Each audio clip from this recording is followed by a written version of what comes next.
go to the school." The rabbi looked out the window. The only things that moved outside were shadows and chimney smoke.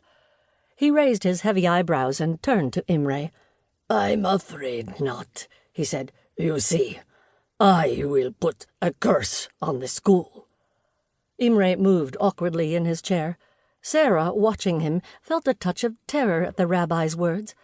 5 years ago, Imre had gone to Budapest to have a delicate operation on his spine, and Sarah, fearing that he would die, had asked the rabbi to pray to God to save him. The operation had been successful, but Imre had lost the use of his left arm. "I am telling you this," the rabbi went on, "because you are one of the most influential people in the town. If you take your children out of the school, the rest of the townspeople will soon do the same." "I am not afraid of your curses," Imre said finally. "My children will continue to go to the school." "You will delay things for a while," said the rabbi, "but the school will die all the same. Soon your children will be the only ones attending." He grasped his walking stick and stood up. "No need," he said, as Imre stood to walk him to the door. "I hope you'll reconsider. Good day." He opened the door and let himself out. Kicsi ran to Sarah and held her. "What will happen?"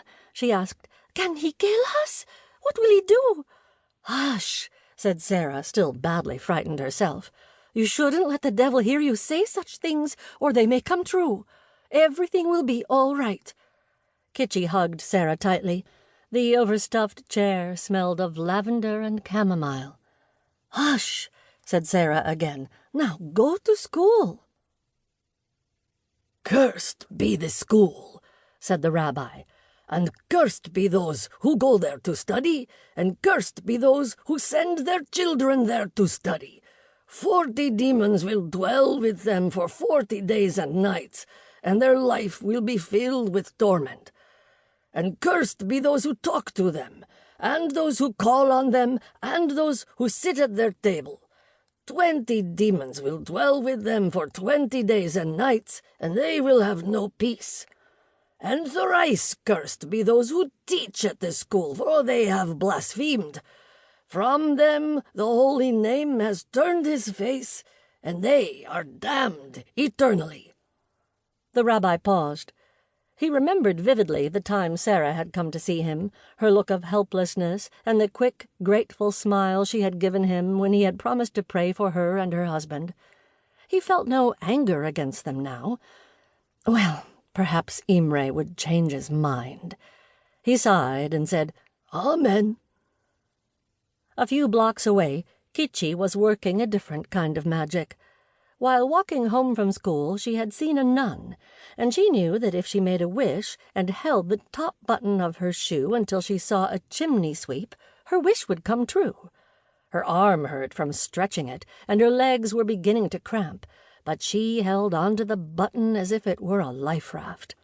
She wiped the hair from her face with her free hand as she looked hopefully up at the street, but she saw only a few students. Sighing, she lowered her head and looked again at her shoe, a hand-me-down from an older sister. She was not quite sure what she had wished for. She knew it had to do with words that conjured up other words within her mind. Siam, silk, spices, tea, houseboats, and jungles, and sand under moonlight. Arabia, camels, figs, dates, leagues of desert sand, women with their faces hidden by veils of old coins. Paris, New York, fashionable dresses and silk stockings, and more automobiles than she had seen in a lifetime. Beyond the mountains, she knew, were other people, other ways of life. Her father had left his town, had escaped and made a new life. She wanted her turn. In her mind, the suitcases were all packed, the goodbyes all said. She was ready to leave, ready for whatever fate would send her. She looked up again. There! It was a chimney sweep, unmistakable, covered with soot. She straightened slowly, stretched her legs, and flexed her fingers. She smiled with triumph. That Friday at the synagogue, Imre met a stranger. In a town where everyone...